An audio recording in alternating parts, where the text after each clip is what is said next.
Ni robo fainali ya kombe la muungano kwa upande wa klabu ya Simba. Wanashuka dimbani siku ya hii leo kupambana na Mafunzo majira ya saa 2 na dakika 15 saa za Afrika ya Mashariki, na tayari ninacho kikosi hapa kwa upande wa klabu ya Simba, kile ambacho kwa upande wa Mwalimu Steve Barker anaamini kwamba kitakwenda kumpeleka moja kwa moja hatua ya nusu fainali. Kabla sijakwenda kukuangazia kikosi, nikukumbushe tu kwamba hii ni Swahili Media. Kama bado hujaweza kusubscribe, basi nikuombe subscribe ili tuwe pamoja siku zote. Mimi naitwa Chicharito. Karibu tuweze kuangazia kikosi cha Simba dhidi ya Mafunzo Sports Club hapo baadaye. Kwa upande wa golikipa yupo Hussein Abel. Kwa upande wa Hussein Abel tunafahamu amekuwa akipata nafasi michezo kadha wa kadha. Kwa upande wa mwalimu ameona sasa ni muda pia wa golikipa huyu kuendelea kuonyesha kile ambacho alichonacho.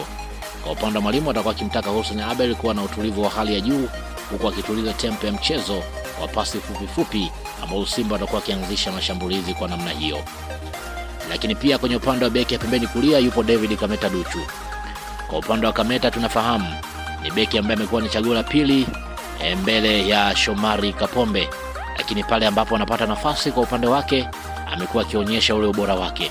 Sasa kwa upande wa mwalimu anampa nafasi David Kameta Duchu kwenda kuonyesha kile ambacho mara zote amekuwa akikionyesha ndani ya kikosi. Maana kama mwalimu atakuwa akimhitaji zaidi David Kameta kupanda zaidi kutokana na aina ya timu ambayo wanacheza nayo. Lakini pia kwenye upande wa beki ya kushoto yupo Anthony Mligo.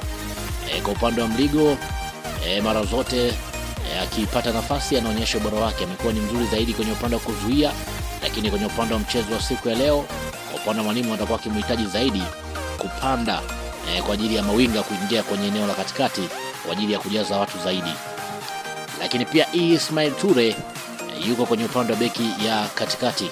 Kwa upande wa Ture tunafahamu ni beki ambaye mara zote amekuwa na uwezo wa hali ya juu, kushinda mipira ya juu, nguvu ya mwili, lakini pia atakuwa akizuia mashambulizi ya Mafunzo na kulinda zaidi eneo la hatari. Lakini pia kwenye eneo hilo atasaidiana na nahodha wa mchezo ambaye ni Rashid Dirak. Kwa upande wa Rashid Dirak tunafahamu ni beki ambaye amekuwa na uzoefu mkubwa kwenye mechi za namna hii kutokana na namna ambavyo amekuwa anacheza mara zote, utulivu wake wa hali ya juu. Kwa upande wa kocha, yeye anafahamu nini hasa ambacho anakihitaji, kwamba yeye ndiye ambaye ni kiongozi kwa upande wa kikosi. Lakini pia kwenye eneo la kiungo wa katikati wa chini yupo mmoja ambaye ni Yusuf Kagoma. Kagoma ni kiungo mkabaji ambaye amekuwa akifanya kazi kubwa, ana uwezo wa kupora mipira, nidhamu, lakini pia kukaa kwenye eneo zuri zaidi ya kuwalinda mabeki wake. Hivyo ndivyo atakavyokuwa anacheza.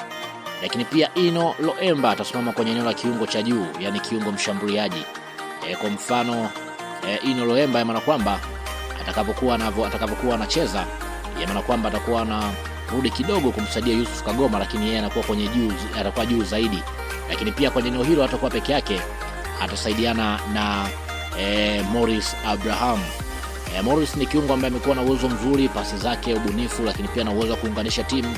Kocha atakuwa akimhitaji yeye kwa upande wake kuunganisha zaidi safu ya kati ya ushambuliaji. Lakini pia winga pembeni kulia yupo Libas Geye. Kwa upande wa Libas ni winga ambaye amekuwa na kasi. Sasa kwenye mechi hii ya leo, kitu pekee ambacho mwalimu atakuwa anakihitaji ni Libas kuingia katikati zaidi kwa ajili ya kufanya mashambulizi ya hatari zaidi, kwa ajili ya kuwavuruga mabeki. Mpanzu atatokea kwenye eneo la winga pembeni kushoto. Mpanzu ni winga ambaye amekuwa na ubora wa hali ya juu kutokana na vile ambavyo amekuwa anacheza. Kwa upande wa mwalimu atakuwa akimhitaji zaidi Mpanzu kuwa na utulivu kwenye eneo hilo kutokana na namna ambavyo amekuwa anacheza. Kasi yake imekuwa ni muhimu kwa upande wa klabu, namna ambavyo amekuwa anacheza unaona kabisa kwamba ni mchezaji ambaye amekuwa ni muhimu. Lakini pia Selemani Mwalimu atasimama kuwa mshambuliaji wa mwisho.